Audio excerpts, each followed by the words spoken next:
ग्रोटेक में आपका स्वागत है। टेक में आज हम बात करेंगे अपने करियर को आप किस तरीके से ग्रो कर सकते हैं पेंट के बिज़नेस के द्वारा। जी हाँ दोस्तों, आज हम पेंट का बिज़नेस हम किस तरीके से शुरुआत कर सकते हैं उसके बारे में बात करेंगे। पेंट का बिज़नेस ऐसा है साथियों कि जिसमें बल्क में सेल होती है और आप जैसे देख ही रहे होंगे मार्केट में आपके पास भी, जिसमें लगभग आप अगर आप 5 से 6 लाख रुपये भी अगर आप लगाते हैं तो 50,000 रुपीज़ तक आप इसमें अर्न कर सकते हैं। किस तरीके से आप अर्न कर सकते हैं ये आपके ऊपर डिपेंड करता है। क्यों 50,000 रुपये तक आप पेंट के बिज़नेस के थ्रू आप आसानी से कमा सकते हैं। थोड़ा सा कस्टमर रिलेशन बनाना पड़ेगा, पेंटरों के साथ भी आपको कुछ उनको भी कुछ लाभ देना होगा, जिसके थ्रू वो और एरिया में चलने वाले जो भी पेंटिंग वर्क हैं उसके सारे कस्टमर्स को आपके पास ला के दे सकें, तो जिसकी वजह से आपकी एक ठीक ठाक अच्छी खासी इनकम 6-7 लाख रुपये का 40-50 हज़ार। हमारा ये जो पूरी वीडियो होगी वो 10 पॉइंट्स में होगी और ये इस वीडियो को मैं उन लोगों को कंसीडर करके बना रहा हूँ जो कि भी बिल्कुल भी नए हैं, जिनके पास एक्सपीरियंस बिल्कुल नहीं है पेंट के बिज़नेस का, और छोटे और मीडियम लेवल पे जो अपना व्यापार करना चाहते हैं, पेंट का व्यापार जो करना चाहते हैं, ये वीडियो उनके लिए बहुत सहायक होगी। क्यों? क्योंकि मेरा व्यक्तिगत अनुभव भी इस क्षेत्र में रहा है और मेरे पास अच्छी खासी रिसर्च है जो मैंने पर्सनली एक्सपीरियंस करके जो मैंने गेन किया हुआ है। क्या करना चाहिए, क्या नहीं करना चाहिए, किस तरीके से करना चाहिए, उसको 10 पॉइंट्स में बना करके आज 10 पॉइंट्स की वीडियो अभी शुरुआत करते हैं। जो हमें 10 पॉइंट्स में जो ध्यान में रखना है अपना नया पेंट का बिज़नेस शुरू करने के लिए, उसमें सबसे पहले आता है हमारा लोकेशन, जो कि लोकेशन किसी भी बिज़नेस के लिए बहुत ही इंपॉर्टेंट होता है। तो हमें लोकेशन का खास ध्यान रखना चाहिए। लोकेशन का खास ध्यान रखना चाहिए, इंपॉर्टेंट होता है, लेकिन इसका ये मतलब बिल्कुल नहीं कि हम सिर्फ लोकेशन के ही पीछे पड़ जाएं। एकदम प्राइम लोकेशन, महंगी लोकेशन, सारी चीज़ें लें, क्योंकि आजकल जितने भी बिजनेसेस हैं, मैक्सिमम बिजनेसेस हैं वो रेंट पे चलते हैं। अगर आपकी खुद की प्रॉपर्टी है तो कोई मुश्किल नहीं है। अगर प्राइम लोकेशन में अगर आप रेंट पे लेकर के कर रहे हैं तो फिर आपको थोड़ी मुश्किल हो जाती है उसमें, क्योंकि रेंट बहुत ज़्यादा हाई हो जाता है और आपके पास इतना एक्सपीरियंस भी नहीं रहेगा, तो थोड़ा सा आपके लिए शुरुआत से ही आप प्रेशर में इसमें आ जाएंगे।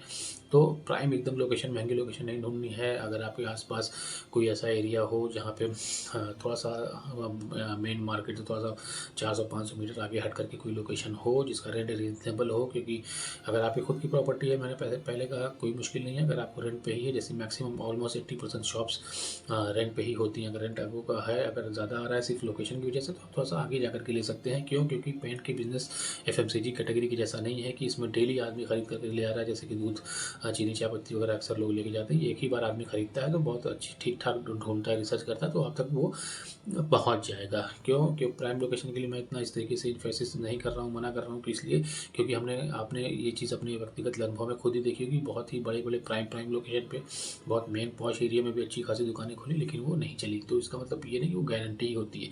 तो क्या कर सकते हैं कि आप अपने आसपास देखिए जहाँ पे कंस्ट्रक्शन का काम हो रहा हो, भले ही अभी शताबादी ना हो, लेकिन प्लॉटिंग वगैरह हो रही हो, तो वहाँ भी आप खोल सकते हैं। अगर आपको कोई प्रॉपर्टी ज़मीन है, अंदर भी है बहुत, तो भी कोई मुश्किल नहीं है, क्योंकि अभी आप अगर पर्सनल लेवल पे अपना बिज़नेस आप डाल देंगे तो 1 साल, 2 साल, 4 साल, 5 साल तक मैक्सिमम आपको, बहुत लोगों को ऐसा मैंने पर्सनली देखा है जो 5 साल तक थोड़ा सा स्ट्रगल करते हैं और खुद का शॉप होती है, ज़मीन होती है, तो उसमें उनको रेंट देना पड़ता है, बहुत सारी प्रॉब्लम से वो बच जाते हैं। तो 5 साल तक वो 4 साल, 5 साल तक सर्वाइव कर जाते हैं।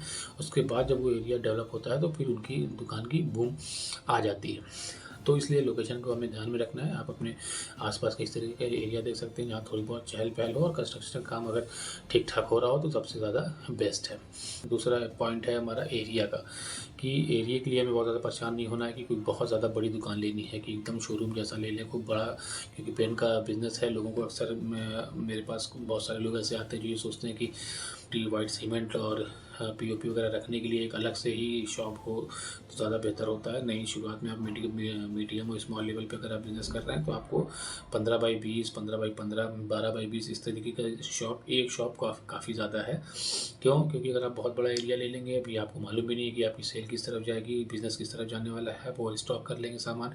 जिस चीज़ की ज़रूरत, जैसे पिट्टी की ज़रूरत आपको 50 बोरी में भी चल जानी है, तो आप 500 बोरी स्टॉक करने का कोई फ़ायदा नहीं है।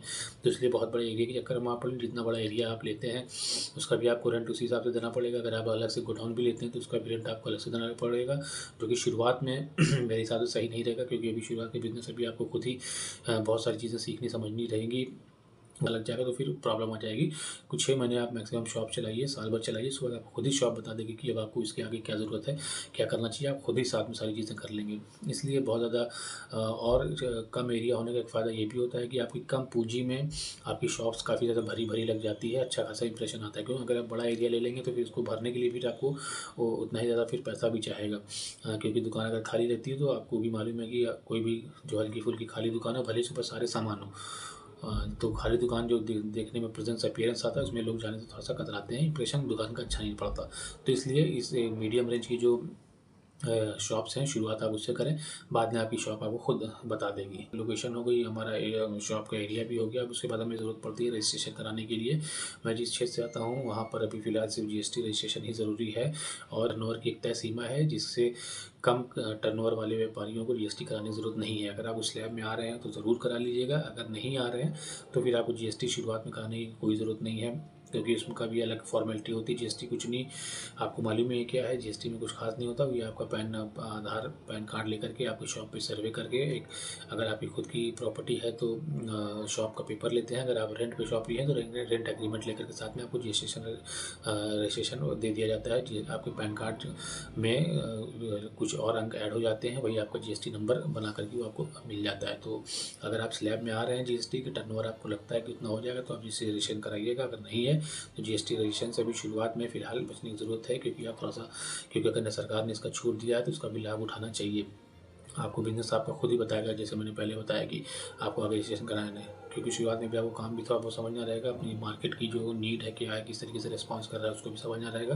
तब तक आपको इतना टाइम मिल जाएगा, बाद में सारी चीज़ें कर सकते हैं। इंफ्रास्ट्रक्चर की अगर हम बात करें तो इसमें आपको जो शेल्फ है, रैक है, चेयर है, ये सब काउंटर वगैरह है, ये सारी चीज़ें आ जाती हैं। आपका साइन बोर्ड है, ये सारी चीज़ें, विजिटिंग कार्ड वगैरह है, ये सारी चीज़ें आपको बनवानी पड़ेंगी। शॉप के नाम से स्टैंप है वो आपको बनवानी पड़ेगी, एक दो स्टैंप बनती है, एक प्रोप्राइटर की प्लस एक पूरे शॉप के नाम के साथ पूरा फुल एड्रेस की, वो दो स्टैम्प की ज़रूरत पड़ेगी। विजिटिंग कार्ड भी आपके एडवर्टीजमेंट के लिए ज़रूरत पड़ेगी। साइन बोर्ड आपको बाहर लगेगा।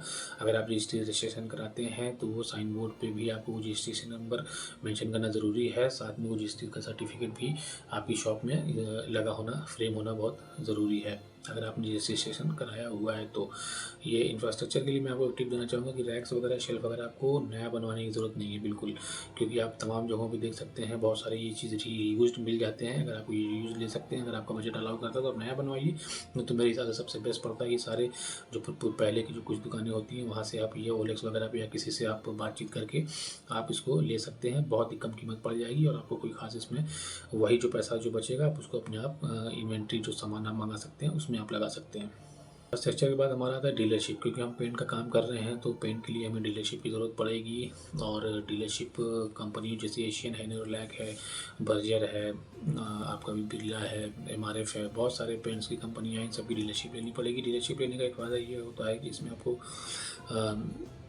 सामान सीधे कंपनी से मिलता है। लेकिन अगर आप छोटा व्यापार कर रहे हैं, छोटा पूंजी है, 5 से 7 लाख 10 लाख रुपए तक लगा के अगर आप शॉप शुरू कर रहे हैं तो आपको डीलरशिप लेने की कोई ज़रूरत नहीं है, क्योंकि डीलरशिप से सामान लेने में थोड़ा सा महंगा पड़ता है।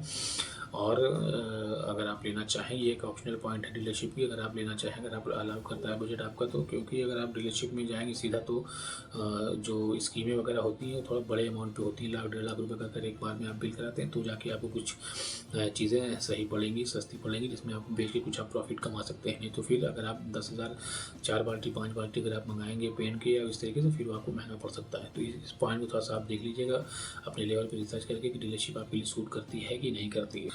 उसके बाद हमारा बहुत इंपॉर्टेंट पॉइंट है 6 नंबर पे, वो आता है सप्लायर्स का। सप्लायर्स हमारे कौन होते हैं साथियों, जो अभी तक तो हमने अगर पेंट हमें चाहिए, सामान चाहिए सीधा, पूरा पेंट हो गया, पुट्टी हो गई, ये सब तो हमें पेंट की कंपनी से मिल जाएगा, ठीक है।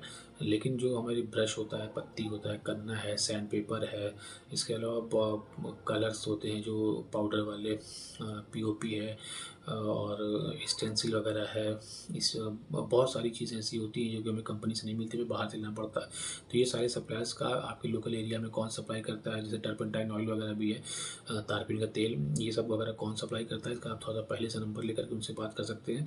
क्यों? क्योंकि आप शॉप पे रहेंगे, बार बार आप शॉप छोड़ कर जा नहीं सकते सामान लेने के लिए। ये सप्लायर्स की इतना अच्छा इनसे फ़ायदा होता है कि आप इनको कॉल कर देंगे तो इनका एक डे फिक्स होता है सारे एरिया की तरफ में, वो पर्टिकुलरली उस दिन में आपको अगर आपका अच्छा संबंध है तो आपके एक फ़ोन कॉल पे ही ला करके आपको सारा सामान दे देंगे। आपको मार्केट दुकान छोड़ करके अपनी बाहर जाने की ज़रूरत नहीं पड़ेगी। ये बहुत इंपॉर्टेंट पॉइंट है, ये सप्लायर्स से अच्छा रिलेशन बनाना, प्लस शॉप शुरू करने से पहले ही उनको अगर आप सर्च कर लें तो आपके लिए बहुत बेनिफिशियल हो सकता है।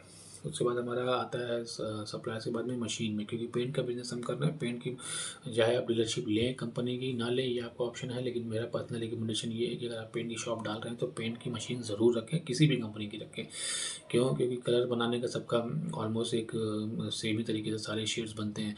मशीन रखना इसलिए भी ज़रूरी हो गया है कि अब आप स्टेनर के थ्रू, जो स्टेनर आता है 50 ml, 100 ml, 250 ml वाला, वो अब उतना इफ़ेक्टिव नहीं है। लोग उतना उससे उतना ज़्यादा काम नहीं कराते। उसको बहुत ज़्यादा डिस्टेम्पर में, तो फिर बेसिक रेंज की जो पेंट होते हैं सिर्फ उसमें करा के यूज़ कर लेते हैं, क्योंकि अब इतने ज़्यादा ऑप्शंस बढ़ गए हैं कस्टमर के पास, इतने सारे विकल्प हो गए हैं कलर्स के।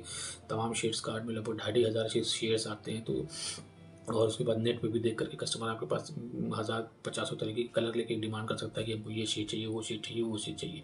अगर आपके पास टिंटिंग मशीन, ये पेंट बना कलर बनाने की मशीन अगर आपके पास नहीं रहेगी तो फिर आपको कस्टमर का लॉस हो सकता है। इसमें आपका बिजनेस हैम्पर होने की संभावना रहती है। इसलिए आप डीलरशिप लें ना लें, लेकिन कलर पेंट की मशीन आप ज़रूर अपनी शॉप पर रखें। इससे आपको बिज़नेस, आपका जो कस्टमर आपसे लौटने नहीं पाएगा, प्लस आप उसको अच्छे से कैटर कर पाएंगे और आपकी शॉप की इमेज भी अच्छी बनेगी। क्योंकि बिना पेंट मशीन के पेंट की शॉप इमेजिन करना इस वर्तमान समय में थोड़ा सा मुश्किल है।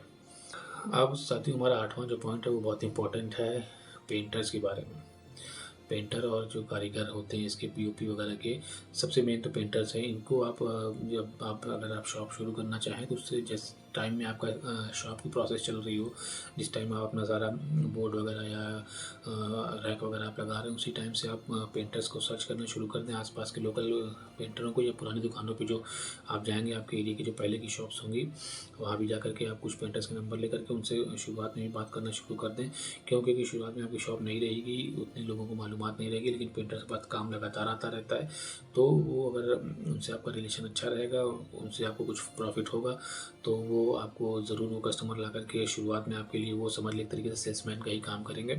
तो पेंटर्स का नंबर रखना बहुत ज़रूरी है और उनको थोड़ा बहुत कैटर करना और उनको पैम्पर करना भी ज़रूरी है, जिसकी वजह से वो आपको बार बार ला के नए नए कस्टमर्स आपकी शॉप को दिखाते रहें, प्लस आपके यहाँ से सामान निरंतर परचेज़ करवाते रहें, जिससे आपका बिज़नेस अच्छे से रन कर सकेगा। तो पेंटर्स का role painting in shop business में बहुत ज़रूरी होता है। उसके बाद हमारा 9वें नंबर पे आ जाता है कि एक्सेसरीज़ वगैरह। तो एक्सेसरीज़ में सबसे ज़रूरी चीज़ मैं आपको बताऊंगा, आप कुछ करवाएं अपनी शॉप के अंदर, कुछ ना करवाएं, डेकोरेशन वगैरह कुछ कराएं ना कराएं, लेकिन सीसीटीवी ज़रूर लगा लें।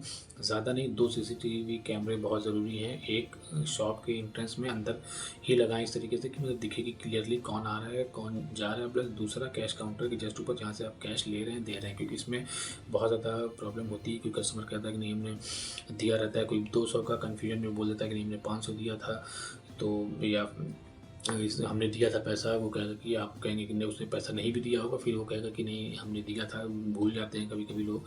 तो उसमें क्या सीसीटीवी बहुत इंपॉर्टेंस करने वाली है। और मार्केट वगैरह में जानते ही हैं, थोड़ा सा चोरी वगैरह का भी रिस्क रहता है, तो साला की सीसीटीवी के बाद भी चोरी कर लेते हैं, लेकिन अगर सीसीटीवी लगी रहती है थोड़ा सा चोरी, दुकान बंद करके जाने के बाद आप थोड़ा सा सेफ्टी का भी इसमें वो रहता है। लेकिन सीसीटीवी बहुत ज़रूरी है, भले ही रात के आप, लेकिन जब तक आप बिज़नेस डील कर रहे हैं कस्टमर के साथ में, उस टाइम में बहुत ही ज़रूरी है, क्योंकि आपको पूरी अपडेट मिलती रहेगी कि कौन शॉप में आया, कौन क्या किस वक्त किससे मैंने कैसे डील किया, किसने कितना पैसा दिया, उस तरीके से आपकी सारी चीज़ें उसकी ज़रूरी, बहुत ही इंपॉर्टेंट है सीसीटीवी। 10वां और आखिरी पॉइंट है साथियों, ये कि आपको प्रोडक्ट की नॉलेज होना बहुत ज़्यादा ज़रूरी चीज़ है। ये एक ऐसी चीज़ नहीं, कस्टमर आएगा बोलेगा, जैसे और शॉप्स पे होता है कि हमको 1 पैकेट ये दे दो, 2 पैकेट वो दे दो, बहुत सारी चीज़। अगर वो घर पूरा पेंट करा रहा है तो आपसे वो पुट्टी किस कंपनी कैसी होती है, किस तरीके की होती है, क्या फ़ायदा होता है, कितनी कवरेज होती है, ये जानना चाहेगा। ये जानकारी होनी चाहिए आपको, अच्छे से उसको आप ब्रीफ कर सकें। प्लस साथ में पेंट्स की भी जानकारी अच्छी होनी चाहिए, इंटीरियर की, एक्सटीरियर की, वाटरप्रूफ की, शीन की, मैट की, कौन सा शेड किस तरीके पे कैसे बनेगा, कितने कोट होते हैं, लाइट कोट में कितना, लाइट शेड में कितना कोट जाता है, डार्क शेड में कितना कोट जाता है। प्लस प्रोडक्ट के सारी इन्फॉर्मेशन होने चाहिए आपके पास, क्योंकि लोग आजकल गूगल और नेट पे देख करके आते हैं, और नेट पे आजकल बहुत ही एडवांस चीज़ें, सारी चीज़ें आ गई हैं। अगर आपके पास ना इन्फॉर्मेशन नहीं रहेगी, भले ही कस्टमर उससे सारी चीज़ें ना कराए, लेकिन अगर आप उसको जो चीज़ आपके पास है उसको बताने के लिए भी आपके पास उस चीज़ की दूसरी भी चीज़ की नॉलेज होनी ज़रूरी है, ताकि आप कस्टमर को कन्विंस कर सकें कि नहीं ये आप कराएं, ज़्यादा सही पड़ेगा। तो इसलिए प्रोडक्ट की नॉलेज बहुत ज़्यादा ज़रूरी होती है। इसलिए खाली टाइम जब भी रहे, जब भी आप अपनी शॉप के रिसर्च कर रहे हो खोलने में, तो प्रोडक्ट नॉलेज पे थोड़ा ज़्यादा फोकस करिएगा। पॉलिश की आइटम है और वाटर प्रूफिंग के आइटम है, ये सारे आइटम के भी आपको, क्योंकि पेंट की शॉप में सिर्फ पेंट नहीं मिलता, बहुत सारी चीज़ें और हमें रखनी पड़ती है। वाटर प्रूफिंग का हो गया आपको, उसके बाद ये क्राउड्स कलर वगैरह तो टाइल्स और मार्बल जो स्टिच चिपकाने के काम आता है, वो सारी चीज़ें रखनी पड़ती है। तो प्रोडक्ट का नॉलेज हमारे पास एक अच्छा होना चाहिए, ताकि कस्टमर कुछ भी लेने आ रहा है, अगर बड़े बजट का कस्टमर है जो पूरा घर पेंट कराना चाह रहा है, तो कम से कम वो ऐसे तो आएगा नहीं एक बार में सारी चीज़ें बोल दी, भई हमको ये दे दो, हम लेके जा रहे हैं। आपको कुछ उसको कन्विंस करना पड़ेगा। उसको कन्विंस करने के लिए आपके पास प्रोडक्ट की इन्फॉर्मेशन और नॉलेज होना बहुत ज़्यादा ज़रूरी है। तो ये 10 पॉइंटों में साथियों हमने आज बात करी, पेंट का बिज़नेस आप किस तरीके से शुरू कर सकते हैं। ग्रोटेक में इसी तरीके की हम वीडियोज़ लेकर के आते रहेंगे। प्लीज़ चैनल को सब्सक्राइब कर लीजिए, ताकि आपको वीडियोज़ लगातार मिलती रहें। बहुत बहुत धन्यवाद।